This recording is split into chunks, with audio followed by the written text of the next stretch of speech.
Bonjour, alors je vous retrouve pour une nouvelle vidéo. Donc j'en ai déjà fait sur des livres, j'en ai déjà fait sur un album, donc la musique, et du coup il manquait que le cinéma. Alors j'en ferai une que je posterai après sur une soirée que j'ai passée donc, au Caméo de Metz, donc un de mes cinémas. Parce qu'on a eu une soirée Larry Clark, c'est un réalisateur, donc on a eu l'avant-première de son nouveau film The Smell of Us, et un de ses anciens Voice Precoce, dont je parlerai plus tard.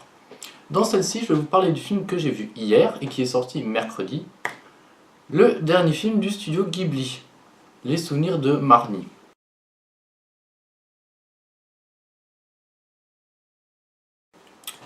Alors là, c'est pas Miyazaki et c'est pas Isao Takahata non plus, qui sont les deux plus grands réalisateurs du studio Ghibli.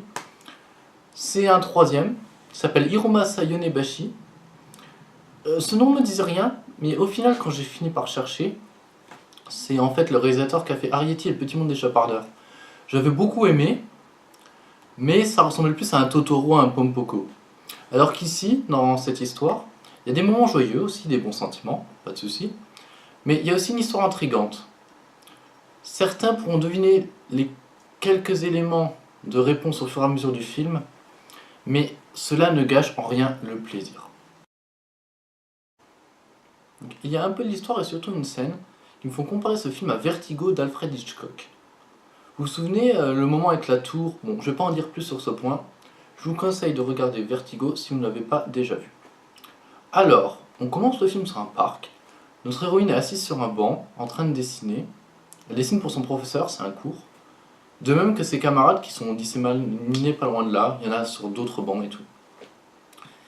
Elle n'est pas très à l'aise avec elle, ça se sent, elle se tient souvent à l'écart. En même temps, c'est une fille unique. Et nous, quand on voit son dessin, on voit qu'il est magnifique, mais elle pense le contraire. Et quand son professeur il veut regarder le dessin, bah, elle dit que ça n'en vaut pas la peine. Donc l'histoire continue et il va y avoir un incident. Et le docteur il va diagnostiquer cette jeune fille asthmatique. Mais donc voilà, elle est dans son lit, elle reste comme ça. Alors même si elle s'entend pas bien avec ses camarades, il y a certaines filles de sa classe qui viennent la voir. Donc voilà, c'est gentil. Et donc, sa tutrice, elle va l'envoyer chez son tonton et sa tata dans la campagne pour qu'elle respire l'air pur et qu'elle puisse se guérir. Donc passé l'introduction, on va rester dans le cadre là quasiment tout le film. Donc là-bas, elle va rencontrer une autre...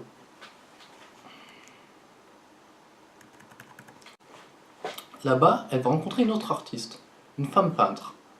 J'aime aussi beaucoup ce film car je me reconnais donc en Anna, c'est le personnage principal, voilà, elle s'appelle Anna, en tant qu'artiste, quand elle remercie les gens pour tout et n'importe quoi, et enfin parce qu'elle a du mal à sourire. Oui, elle s'appelle Anna, et comme le titre s'intitule Les Souvenirs de Marnie, je me demandais, mais quand elle allait apparaître cette Marnie?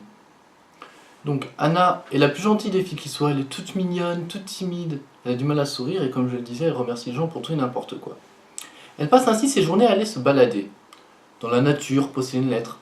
Et enfin un jour, elle arrive à la villa des Marais, qui est séparée du bord par une grande quantité d'eau.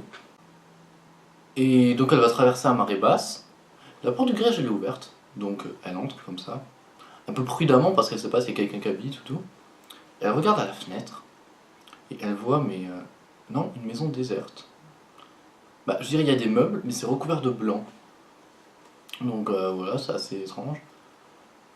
Elle ressort du périmètre de la villa, et là, la marée elle a monté. Et comment elle va faire pour revenir, quoi, pour rentrer chez elle, donc elle sait pas trop. Et là, il y a un vieil homme qui arrive. Bon, un vieil homme, il y a pire que ça. Mais ouais, il arrive avec une barque et donc il la ramène et tout. Et quand elle arrive au bord de l'autre côté, elle voit en haut, il y a des fenêtres. Une des fenêtres qui est allumée et après elle s'éteint.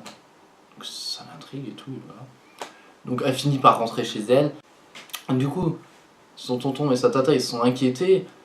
Donc ils lui disent voilà, non, c'est pas une bonne idée, il faut plus y retourner, c'est un endroit dangereux, c'est pas bien la villa et tout. Et évidemment, comme un personnage jeune n'aime pas l'interdit, il va y retourner. Donc Anna y retourne, et c'est là qu'enfin elle va rencontrer la fameuse Marnie. Alors, Anna étant brune, Marnie est blonde. Elle est très bien vêtue, sa famille est riche. Donc elles vont donc nouer une relation d'amitié forte, à coup de promesses, continuant à se découvrir de jour en jour. Évidemment, il y a encore plus d'événements que ce que je viens de raconter, mais je n'ai pas envie de spoiler. Donc franchement, c'est ce dont j'avais besoin en ce moment dans ma période de deuil. L'image est magnifique encore une fois, la musique très jolie et on se laisse porter. Les films d'animation japonaises sont vraiment très différents de ceux que nous connaissons. Si vous les aimez, allez voir celui-là, c'est vraiment un très beau film. Et si vous ne connaissez pas, allez-y aussi. Bon, c'est vrai que par rapport aux autres, le rythme est peut-être encore un peu plus lent, mais sinon aucun reproche à faire. Donc voilà, il est sorti mercredi. Et je vous retrouve bientôt pour une nouvelle vidéo.